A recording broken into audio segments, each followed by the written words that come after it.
कितनी ज़िंदगी लेकर हम इस दुनिया में आए हैं। 70 साल, 80 साल, हद कर दें 100 साल, चलें ऊपर भी हो जाएगी। उसके बाद क्या है?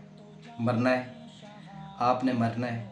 आपने जब मरना है तो आपको कफ़न कौन पहनाएगा? आपकी औलाद में से कोई होगा, या आपके अपने भाइयों में कोई ना कोई होगा, या कोई अपना अज़ीज़ होगा। आपके औलाद को या आपके अज़ीज़ को जब कफ़न पहनाने का, गुस्ल का तरीका नहीं आएगा तो फिर क्या होगा? मेरे भाई, आप ये देखें कि मदरसे के उस्ताज़ इकराम बच्चों को कफ़न पहनाने का तरीका सिखा रहे हैं। ये चीज़ें आपको इंग्लिश मीडियम या दुनियावी तालीमात में से नहीं मिलती, सीखने को नहीं मिलती। 20 वाक़यात मेरे सामने मौजूद हैं कि आप यकीन करें कि बच्चे अपने वालिदैनों के जनाज़े में शरीक हो रहे हैं, जनाज़ा पढ़ना नहीं आता, उनको कफ़न पहनाना नहीं आता, उनको गुस्ल का तरीका नहीं आता।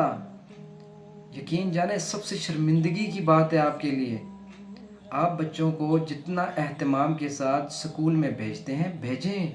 दुनियावी तालीम भी ज़रूरी है, मैं नहीं कहता कि दुनियावी तालीमात ना दिलवाएं, लेकिन अपने बच्चों में से एक बच्चे को आलिम मुफ्ती ज़रूर बनाएं, उसको हाफिज़ व कारी ज़रूर बनाएं, उसको बेसिक दीन की तालीमात ज़रूर दिलवाएं।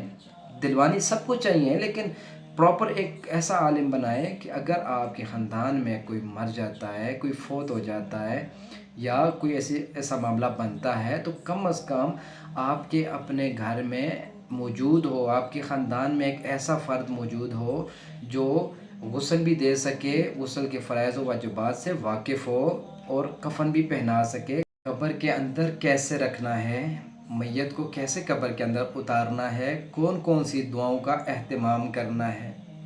कई लोग मैंने ऐसे देखे हैं, देखिए जब कब्र के ऊपर मिट्टी डाल रहे होते हैं ना, तब भी दुआ है कुरान पाक में आती है, मिन्हा खलकनाकुम व फिया नुईदुकुम व मिन्हा नुखरिजुकुम तारतन उखरा, कि हमने तुम्हें इसी मिट्टी से पैदा किया, इसी में लौटाएंगे, फिर दोबारा इसी से उठाए जाएंगे। तो ये दुआएं हैं, ये यकीन जाने आपको मदारिस और मदरसों में जाने के बाद ही आएंगी, उस्तादों की सोहबत में बैठने के बाद ही ये दुआएं आप सीख सकते हैं। खुदारा अपने बच्चों को दीनी तालीमात ज़रूर दिलवाएं। ये ज़िंदगी बड़ी मुख्तसर है, ये आपके पीछे सदका जारिया रहते हैं। जब तक आपका बच्चा नेक आमाल, नेक अमल में लगा रहेगा, आप यकीन जाने कब्र आपकी ठंडी से ठंडी हो जाएगी। हकीकत जान लें आप इस बात को कि ठंडी से ठंडी कब्र है। बेफिक्र हो के आप कब्र में, आपकी बरज़खी ज़िंदगी जो है वो आसान हो जाएगी।